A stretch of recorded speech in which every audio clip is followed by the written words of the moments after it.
Welcome to the deep dive. Today we are strapping in to analyze one of the most transformative, volatile, and just deeply contradictory periods in modern American history. We're talking about the nearly 4 decades spanning from 1945 to 1980. This is the era that didn't just rebuild America after the war. It fundamentally established the political, economic, and, well, the cultural framework that we all pretty much operate within today. It really is the age of opposites. You have Yeah. to hold two completely contradictory images in your mind at the same time. Internally, you see this unprecedented economic expansion, a rising middle class, prosperity, the baby boom, a massive consumer culture, promising fulfillment in every store. The American dream, right? The American dream, exactly. But this domestic golden age was set against an external reality of just existential geopolitical conflict. The Cold War, with the ever-present threat of nuclear annihilation hanging over everyone's head. That contrast between material comfort and constant dread, it truly defines the spirit of these years. Our sources for this deep dive are incredibly dense. They cover everything from, the strategic maneuvers of the Berlin airlift and the paranoia of the Red Scare, all the way through the massive social upheaval of the civil rights movement and the counterculture, and then culminating in the Great Society programs and that dramatic conservative resurgence at the end. And our mission today isn't just to recite those facts for you, it's to connect the dots. We want to show how events abroad, the pressures, the requirements, the fears generated by this global conflict directly caused and shaped the massive social, political, and cultural shifts right here at home.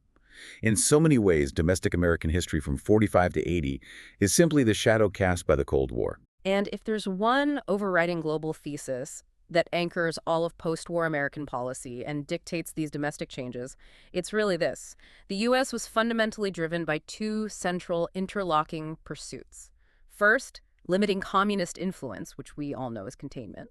And second, creating and maintaining a stable, free market global economy that would support democratic capitalism. Every major policy decision, from the Marshall Plan abroad to the highway system at home, it all flows from those two pillars. So let's unpack the origins of this global rivalry. The U.S. and the Soviet Union were, of course, essential allies against Hitler's Axis powers. But that alliance was purely strategic. It was a marriage of convenience, and it collapsed almost instantaneously after 1945. The ideological divide was just too big. It was unbridgeable.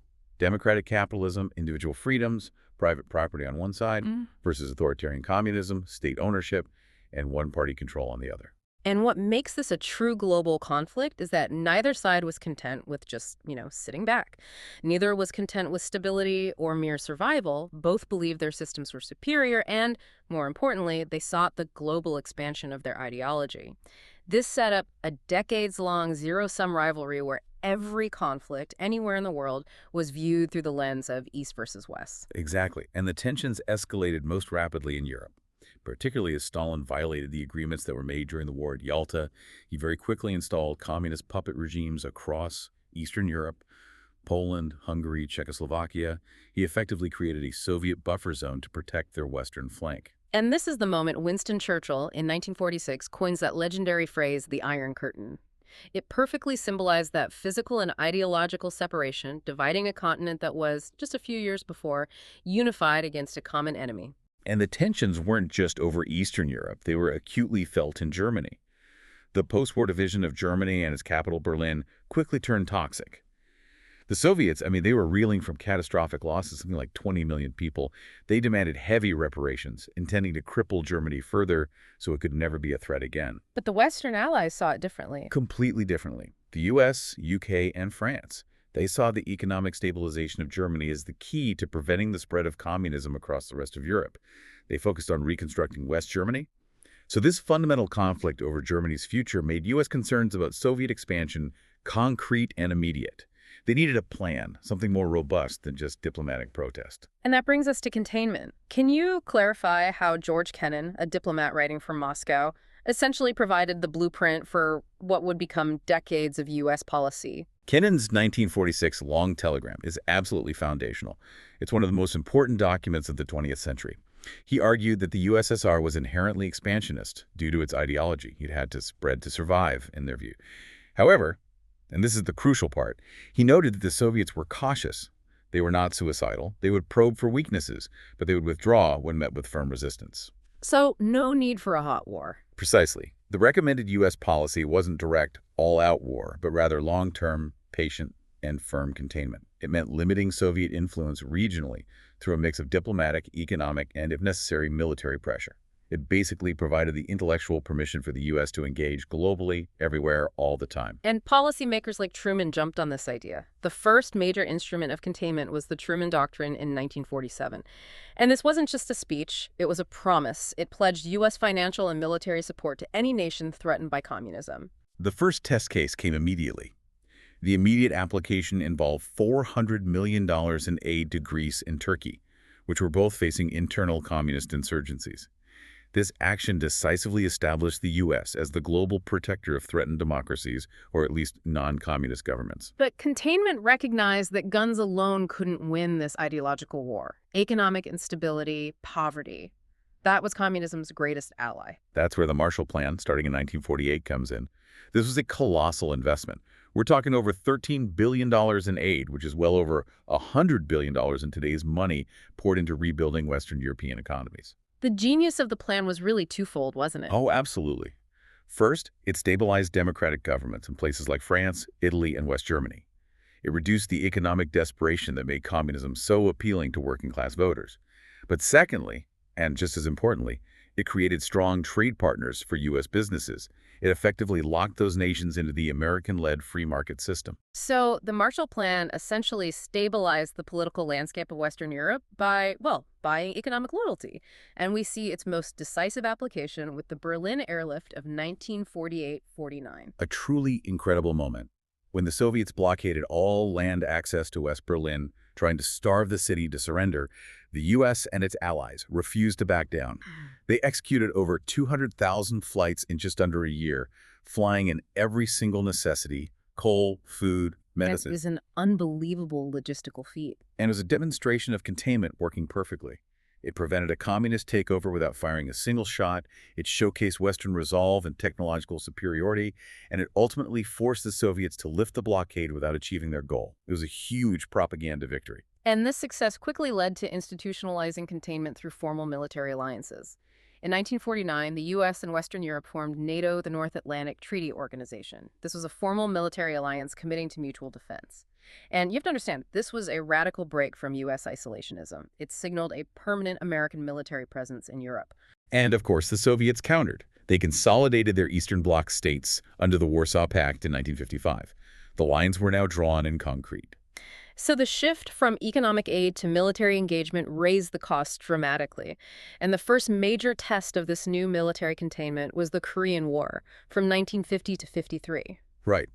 Following the North Korean invasion of the South, the UN, with U.S. forces making up the vast majority of troops, intervened to push them back. But the escalation here is a classic tragedy of mission creep, isn't it? The initial goal was just to protect South Korea. It was.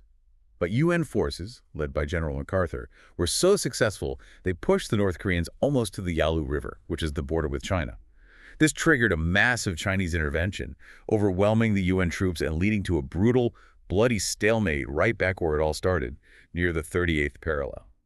And that war, which ended in an armistice but no formal peace treaty, technically it's still ongoing, it demonstrated the staggering human and financial cost of this global commitment. And we have to remember the individuals caught in that global mechanism. The sources mention figures, like Richard Mills, maybe he's a strategist in the Pentagon watching lines on a map. And then Jack Whelan, a combat troop on the ground in the freezing cold, facing the bitter reality of that stalemate. It showed the American public that containment wasn't just about aid money anymore. It was about blood and a seemingly endless commitment. And the cost, the risk, it ratcheted up even further with the nuclear arms race. The U.S. atomic monopoly ended in 1949 when the USSR detonated its first bomb, a shock to the system, partly accelerated by espionage. Then came the terrifying leap. By 1952 and 53, both sides had developed the hydrogen bomb, a weapon that was orders of magnitude more powerful than the atomic bomb. This technological leap led directly to the terrifying, but in a strange way, strategically stable doctrine of mutual assured destruction, or MAD. It sounds insane, but the logic is simple. The logic is chillingly simple. If one side launched a nuclear attack, the other side had the guaranteed capability to retaliate and completely annihilate the aggressor. The threat of total mutual destruction served as the ultimate deterrent. It forced the leaders of the world's two largest powers into a constant, tense, high-stakes negotiation where one mistake could end civilization. It's incredible how that philosophy shaped leadership. You look at President John F. Kennedy facing the most direct nuclear confrontation in history during the Cuban Missile Crisis in 1963. He had to navigate that brinkmanship perfectly. He strengthened conventional options, his flexible response while maintaining nuclear readiness. Containment was now visibly global, extending into Latin America, Southeast Asia, and setting the disastrous stage for Vietnam. Which brings us to a major shift under President Richard Nixon. After years of rigid confrontation and the incredible financial and human drain of Vietnam, Nixon, perhaps surprisingly, given his staunch anti-communist history, pushed for détente, a reduction of tension. Why was Nixon, of all people, the one to take that risk? I mean, why did he, a Republican hawk, open relations with communist China? That had to be a massive political gamble given the anti-communist fervor at home. It was a brilliant, calculated geopolitical move. By opening relations with Beijing in 1972, Nixon immediately gained massive leverage over Moscow. He suddenly had a strategic relationship with the Soviet Union's main ideological rival. He played them off each other. The enemy of my enemy. Exactly. This new leverage allowed him to pursue arms control in earnest, culminating in the SALT-I Treaty, the Strategic Arms Limitation Treaty. Can you specify what SALT-I actually achieved? We hear the name thrown around a lot. SALT-I was a breakthrough because for the first time, it put a cap on the number of specific strategic weapons, ballistic missile launchers, some submarine-launched missiles that each side could possess. It didn't stop the arms race entirely, not by a long shot, but it represented a crucial step away from the brink. The goal of détente was to manage the rivalry, to maintain U.S. influence, while reducing the prohibitive financial costs and the existential risks of these direct, costly conflicts. Okay, so now we have to look inward. Because that intense existential fear generated by the Cold War engine didn't stop at the oceans. It drove a massive internal security campaign, the Second Red Scare. It basically turned the U.S. into an ideologically policed state for a time. The Red Scare was containment brought home. It was a direct, immediate response to the Soviet bomb test in 1949 and high-profile espionage cases like the one involving Alger Hiss. The paranoia about internal subversion in government and unions and universities, it created this pervasive climate of suspicion that demanded absolute ideological conformity. And this fear was quickly codified into official bureaucratic policy. President Truman, worried about appearing soft on communism for the next election, issued Executive Order 9835 in 1947.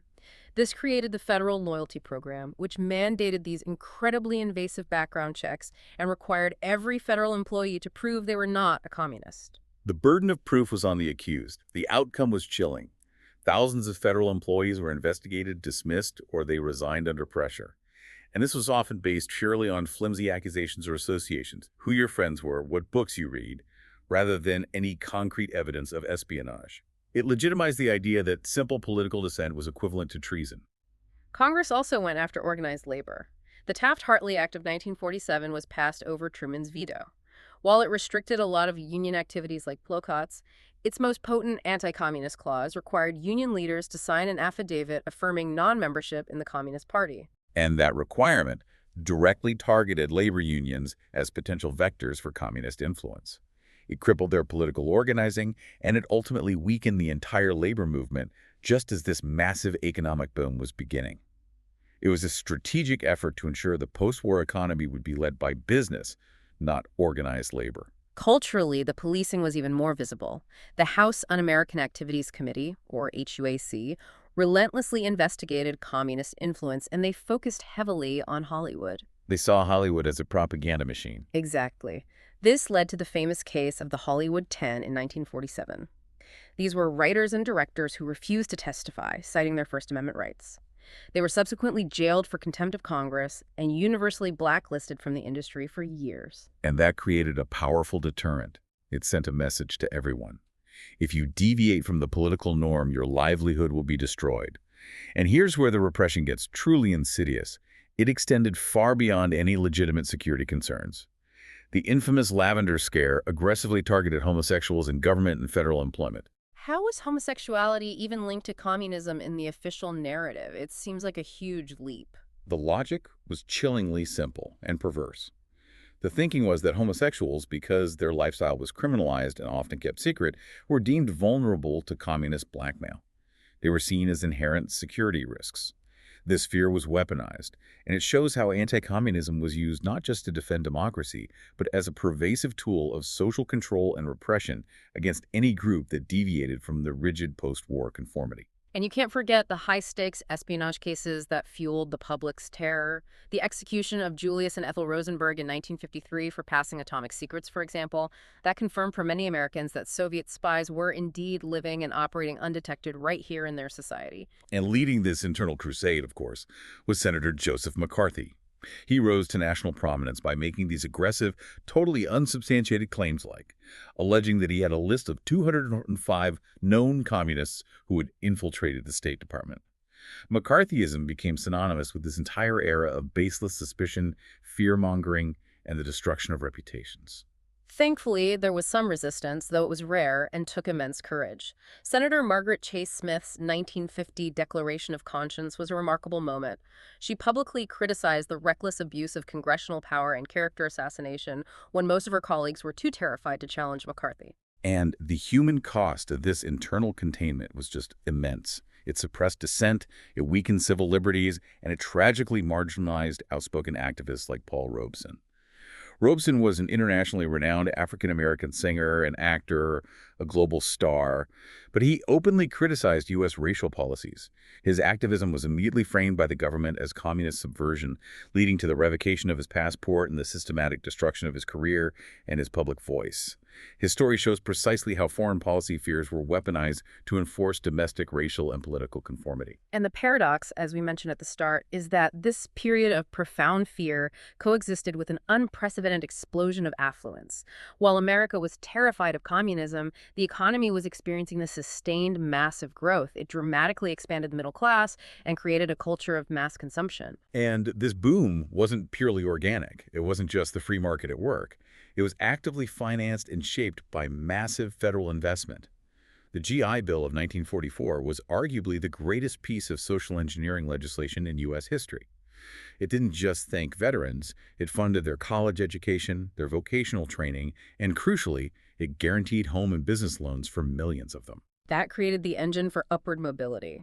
It produced a massive influx of highly educated, skilled labor. It dramatically expanded the middle class and allowed millions of veterans to bypass previous socioeconomic barriers that their parents faced.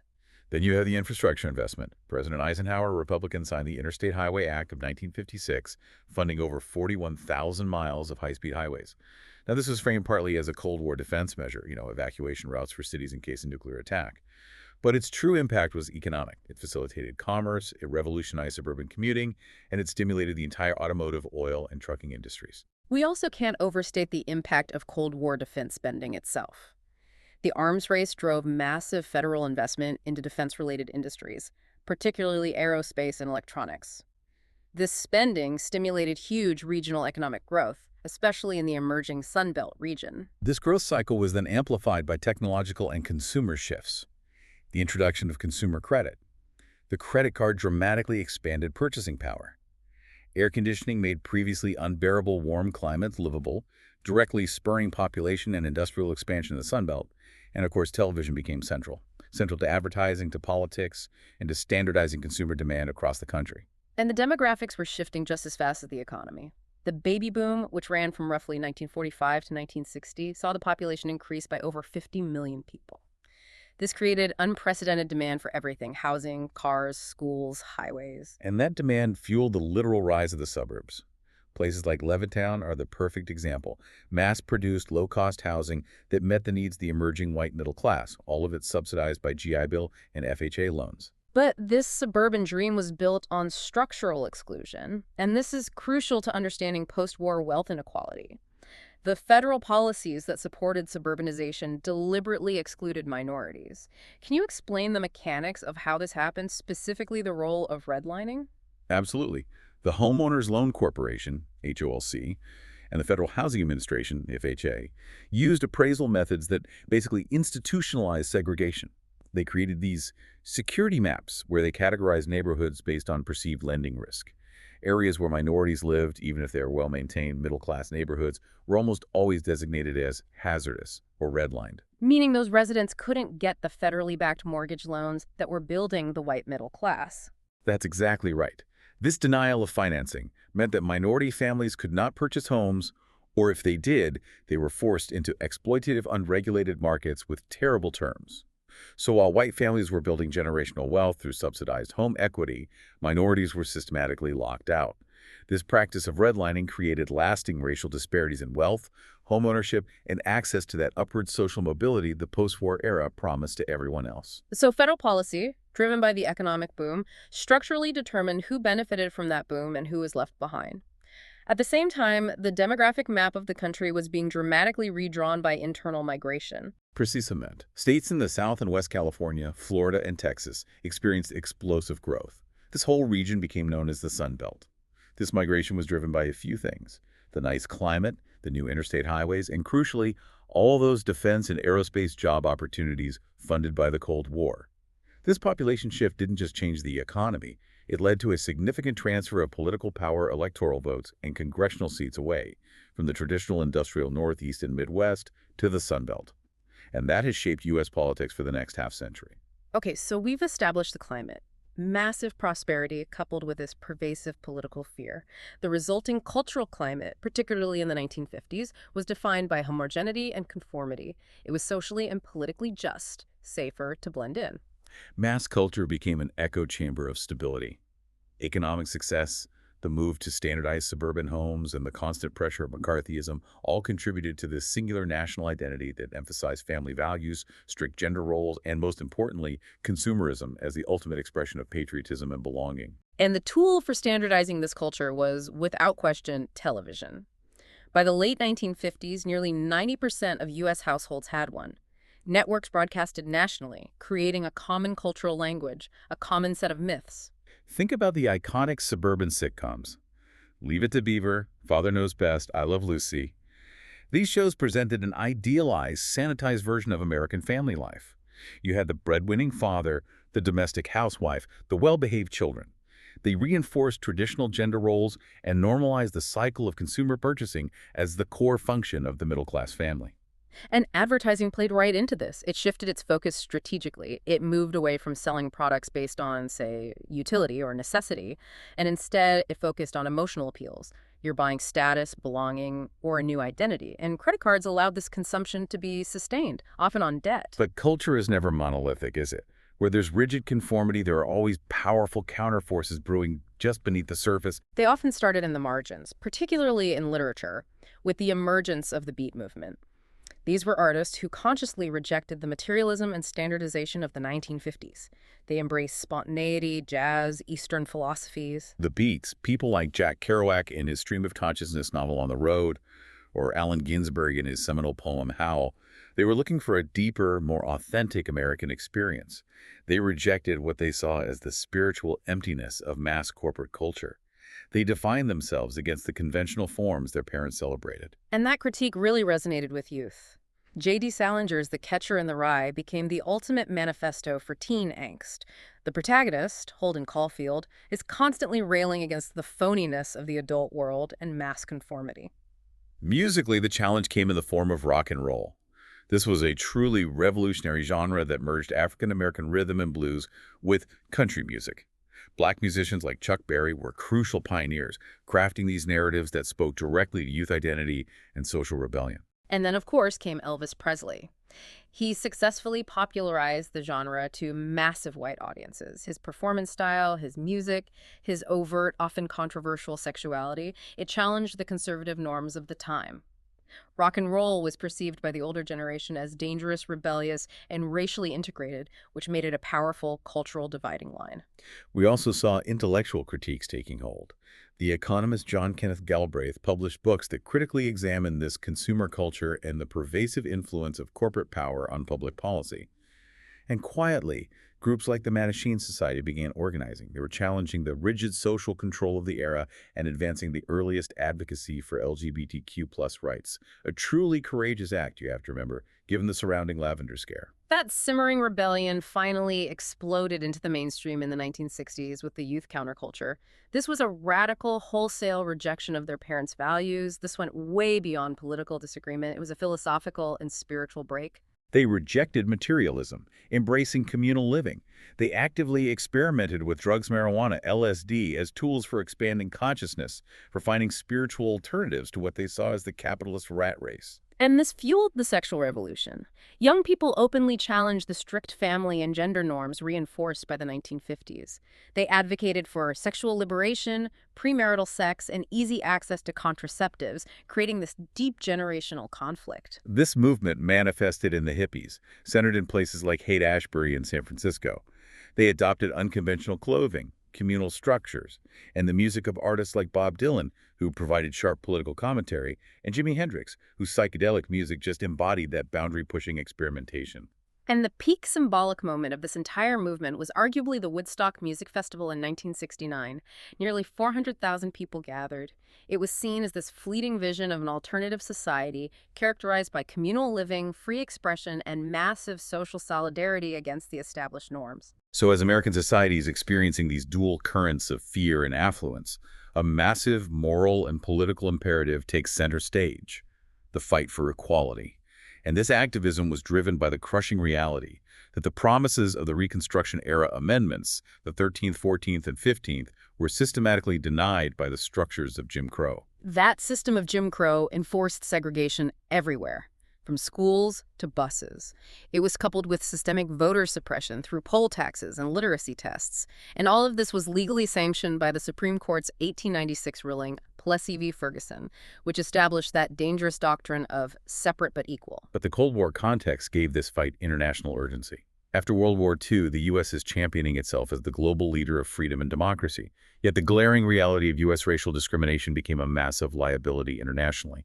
The Soviet Union ruthlessly exploited U.S. segregation for propaganda across Asia and Africa.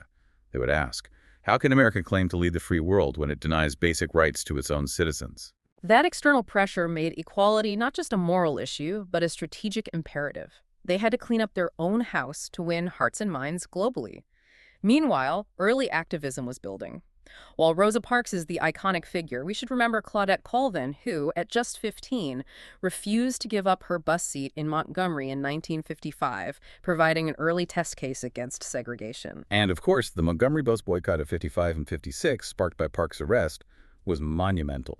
Organized by local churches and leaders, it demonstrated the sustained power of nonviolent mass mobilization and economic leverage. It ultimately led to the Supreme Court ruling in Browder v. Gale, which declared bus segregation unconstitutional. Simultaneously, groups like CORE, the Congress of Racial Equality, were organizing nonviolent direct actions like sit-ins and freedom rides. The federal government was slowly, and often reluctantly, forced into action. Truman's Executive Order 9981 in 1948 desegregated the armed forces, a crucial step for veterans returning from war. But legal enforcement often required direct federal intervention. Eisenhower reluctantly had to use federal troops to protect the Little Rock Nine in 1957, forcing the integration of Central High School against violent state resistance. But the most important legal pivot was the 1954 Supreme Court case, Brown v. Board of Education. Led by the brilliant NAACP attorney Thurgood Marshall, the court found that segregation in public schools was inherently unequal, and it overturned Plessy. This provided the national legal mandate for integration. But the ruling contained a major weakness, didn't it? It mandated that integration proceed with all deliberate speed. What were the immediate consequences of that vague loophole? It was a disaster, functionally. It was an open invitation for southern states to stall, ignore, or outright defy the ruling for years, even decades. We saw open resistance, like the Southern Manifesto of 1956, where Southern Congress members condemned the Brown decision as judicial overreach. The movement quickly realized that judicial victories were not enough without strong legislative reinforcement from Congress. That reinforcement finally came in the mid-1960s. The Civil Rights Act of 1964 ended segregation in public accommodations and employment, making discrimination illegal on a federal level. Even more transformative was the Voting Rights Act of 1965. It eliminated those insidious barriers like literacy tests and poll taxes, and it authorized federal oversight of voter registration in historically suppressed areas. It was a game changer. The early 1960s movement, epitomized by Martin Luther King Jr., relied heavily on nonviolent protest. The lunch counter sit-ins, the massive march on Washington, the Selma to Montgomery march. However, that reliance came at a great cost. The murder of the white ally James Reeb during the Selma campaign, for example, highlighted the vicious violence activists faced even when they were adhering strictly to nonviolence. And that persistent violence, plus the slow pace of change, especially regarding economic inequality in northern cities, led to a strategic pivot after 1965. The movement fractured, leading to the rise of militancy. Exactly. Leaders like Malcolm X advocated for black nationalism and self-defense, fundamentally rejecting the integrationist goals of the early movement. Stokely Carmichael popularized the phrase Black Power, emphasizing political self-determination, self-sufficiency, and racial pride. And the Black Panther Party, formed in Oakland in 1966, was the most assertive response. They advocated for combating police brutality and initiated community programs like free breakfast for children. The ideological split from nonviolence and integration to self-defense and economic empowerment was the defining struggle of the late 1960s movement. Crucially, the struggle for civil rights quickly expanded beyond the African American community. Latino activists, led by figures like Cesar Chavez and Dolores Huerta, co-founded the United Farm Workers, UFW, in 1962. They used nonviolent tactics like strikes and a massive nationwide grape boycott to secure better wages and working conditions for agricultural laborers, linking civil rights to economic justice. American Indian movements also gained massive visibility. The American Indian Movement, AM, advocated for tribal sovereignty and the enforcement of treaty rights. Their actions were highly symbolic, like the occupation of Alcatraz from 1969 to 1971, which drew huge national media attention, and the 1973 standoff at Wounded Knee. This pressure led directly to the Indian Self-Determination Act of 1975, granting tribes greater control over their own governance. We also saw the powerful emergence of the second wave of feminism. It was really inspired by Betty Friedan's The Feminine Mystique in 1963, which exposed the dissatisfaction of suburban domestic life. Organizations like the National Organization for Women, NOW, organized for legal and economic equality for women. And they achieved a massive legislative victory with Title IX in 1972, which prohibited sex-based discrimination in any federally funded education program. That law completely revolutionized women's participation in collegiate athletics and academics. It fundamentally changed higher education in America. However, they did suffer a major legislative setback with the failure of the Equal Rights Amendment, ERA, largely due to a fierce conservative opposition that we'll discuss shortly. But on the cultural front, they championed reproductive autonomy, culminating in the landmark Supreme Court decision of Roe v. Wade in 1973, which legalized abortion nationwide based on a constitutional right to privacy. And finally, the LGBTQ+ movement. It was galvanized by the Stonewall Uprising in 1969 in New York, and it shifted from quiet advocacy to public protest. That moment really marks the start of the modern movement.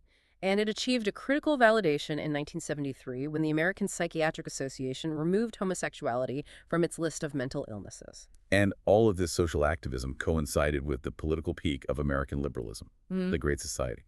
President Lyndon B. Johnson launched his war on poverty, and he was deeply inspired by Michael Harrington's 1962 book, The Other America. That book shocked the affluent nation by revealing the extent of hidden, deep poverty in America's cities and rural areas. At this moment, liberalism was at its absolute zenith. There was a genuine belief that government could effectively solve massive social goals through intervention and funding.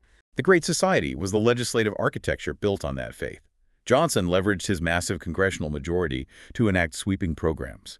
Medicare established health insurance for all Americans aged 65 and older. Medicaid provided health care for low-income families. These two fundamentally established government responsibility for citizen welfare. And then you had programs like Head Start for early education for low-income children, and Job Corps, which offered vocational training. And the judicial branch, through the activism of the Warren Court, reinforced these liberal ideals. Rulings like Gideon v. Wainwright in '63 guaranteed legal counsel for the poor, and Griswold v. Connecticut in '65 established the right to privacy regarding contraception, which laid the legal groundwork for Roe v. Wade. We should also touch upon how this era fundamentally changed where America's population growth came from. The Immigration and Nationality Act of 1965 abolished the old racially biased national origin quotas. It shifted priority instead to family reunification and professional skills. This led to a dramatic and massive increase in immigration from Asia, Latin America, and the Caribbean, transforming American demographics and culture permanently. But despite the towering legislative achievements of the Great Society, the late 1960s and 1970s brought a barrage of traumas that fundamentally eroded public trust and halted that liberal momentum. The largest and most devastating of these was the Vietnam War. The U.S. commitment to Vietnam was entirely driven by that foundational Cold War concept of the domino theory. The absolute conviction that if South Vietnam fell to communism, the rest of Southeast Asia would inevitably follow. Escalation was formalized via the Gulf of Tonkin Resolution in 1964. This granted President Johnson near unlimited authority to escalate military involvement without a formal declaration of war, effectively bypassing congressional oversight. The military challenges were unprecedented. Conventional U.S. strategies were largely ineffective against the determined Viet Cong guerrilla warfare. It led to a brutal, protracted conflict with horrific casualties. But the true crisis unfolded at home because this was the first televised war. That direct, graphic media coverage of combat and civilian casualties created a devastating credibility gap. Official narratives from Washington, from the president, often blatantly contradicted what Americans were seeing nightly on their television screens. This was the first time Americans collectively realized their government was systematically lying to them about a major conflict. And the anti-war protests grew exponentially. They drew students, clergy, prominent figures like Muhammad Ali, whose refusal to be drafted became a national symbol of dissent. The Tet Offensive in 1968, where North Vietnamese forces launched these massive coordinated attacks across South Vietnam that exposed the U.S. government's repeated claims of victory as completely hollow. It shattered public confidence. Domestic tensions then boiled over with the Kent State shooting in 1970, where National Guard forces killed 4 unarmed student protesters during an anti-war demonstration. That incident escalated tensions dramatically. It demonstrated that the government was willing to use lethal force against its own citizens, exercising their right to protest. The final blow came with the leakage of the Pentagon Papers in 1971. They revealed decades of government deception regarding the war's true nature and objectives across multiple administrations. The erosion of trust was absolute, and it prompted Congress to finally reassert its authority. This led directly to the passage of the War Powers Act in 1973. This was a crucial check on unchecked executive power. It requires the president to notify Congress within 48 hours of deploying troops and limits unauthorized military action to 60 days unless Congress provides specific approval. It was a direct consequence of the political failures of Vietnam. So while the U.S. was dealing with the trauma of institutional failure abroad, new crises were emerging on the environmental and economic fronts, demanding new forms of government response. Modern environmentalism was really launched by Rachel Carson's Silent Spring in 1962, which exposed the dangers of pesticides like DDT. And high-profile disasters transformed these abstract concerns into immediate crises. The Cuyahoga River fires in 1969, where a river in Cleveland was so polluted it literally caught fire repeatedly. And the Love Canal toxic waste disaster in the 70s, where an entire neighborhood was poisoned, spurred a massive push for federal intervention. The federal response was rapid and surprisingly bipartisan. 1970s saw the establishment of the EPA, the Environmental Protection Agency, centralizing federal environmental authority. Landmark legislation followed almost immediately: the Clean Air Act, the Clean Water Act, and the Endangered Species Act. This marked a whole new form of governmental responsibility protecting the shared environment. At the same time, the economy was rocked by the energy crisis. The 1973 OPEC oil embargo, imposed in response to U.S. support for Israel, quadrupled oil prices overnight. This caused massive lines at gas stations, economic instability, and the nightmare of stagflation, high inflation, coupled with high unemployment. It fundamentally challenged the post-war assumption of endless economic growth. That vulnerability was compounded by the Iranian Revolution in 1979, which further disrupted oil supplies. The federal government responded by promoting energy independence, creating the Department of Energy, DOE, in 1977. Nuclear power was briefly promoted as a clean alternative, but that promise was shattered by the 3 Mile Island incident in 1979, a partial meltdown that generated massive public fear and effectively halted the expansion of nuclear energy in the U.S. for decades. So we arrive at this pivotal moment in the late 1970s. You have the Vietnam trauma, the economic instability of stagflation, and the shame of political scandal Watergate. It created a perfect storm. Public trust in institutions had completely collapsed, and the ground was prepared for a massive conservative resurgence. Absolutely. The New Right movement viewed the liberal policies of the 1960s, the expanded welfare state, the sexual revolution, court decisions like Roe v. Wade, not just as political mistakes, but as signs of a fundamental moral and cultural decline. Key intellectual figures like William S. Buckley, with his National Review, started consolidating this movement around traditionalism and limited government. Richard Nixon had already demonstrated the electoral appeal of this backlash, with his appeal to the silent majority, emphasizing law and order and federal restraint. But even Nixon couldn't survive the deep institutional failure of Watergate from 72 to 74. That scandal, revealing presidential abuse of power, just deepened the decline of public trust that was started by Vietnam. This decline was then compounded by foreign policy humiliations, most notably the Iran hostage crisis from 1979 to 81, where American diplomats were held captive for 444 days. It became a symbol of U.S. impotence on the global stage. The country felt economically and politically adrift. This cultural tension manifested in specific clashes. The debate over the Equal Rights Amendment, ERA, saw Phyllis Schlafly's remarkably successful Stop ERA campaign. She argued that the amendment threatened traditional family structures and gender roles, and she successfully defeated the feminist movement's most important legislative goal. And also in the courts, the Supreme Court limited affirmative action in Regents of California v. Bake in 1978. It prohibited the use of strict racial quotas in admissions, though it did allow race to be considered as one factor. The battles over equality were shifting from establishing rights to defining the boundaries of those rights. But the single greatest catalyst for the new conservative coalition and the defining political force of the 1980s was the rise of the religious right. The legalization of abortion via Roe v. Wade galvanized previously fragmented evangelical Christians into a potent, unified political voting bloc. How did they manage to fuse faith and politics so effectively to shift the entire national political landscape? They created powerful national organizing structures. Leaders like Jerry Falwell, who founded the Moral Majority in 1979, and James Dobson of Focus on the Family, explicitly fused Christian faith with conservative politics. They rallied voters around core social issues, opposition to abortion and the ERA, and support for school prayer. This platform positioned conservatism as the moral defender of the traditional American family against what they saw as liberal permissiveness. It was more than just voting, though. It was grassroots mobilization that provided a massive, committed base for the Republican Party. This fusion created the enduring ideological framework of the modern conservative movement, ready to seize control of the federal government in the 1980 election and fundamentally redefine American priorities. So if we synthesize this entire era, 1945 to 1980, the United States executed a series of profound and often conflicting transitions. It went from a largely isolationist nation to an undeniable global hegemon, its foreign policy consumed by the necessary and very costly requirements of containment. Domestically, the culture shifted spectacularly, from the rigid conformity of the 1950s, enforced by the Red Scare, to the radical counterculture and the necessary expansion of civil rights movements in the 1960s. And the political landscape fractured, moving from the zenith of government belief in solving social problems, the Great Society, to a massive collapse of public trust and the rise of a powerful conservative coalition ready to dismantle that very framework. What remains after all this analysis is a central question that truly ties the era together, something for you, the listener, to mull over.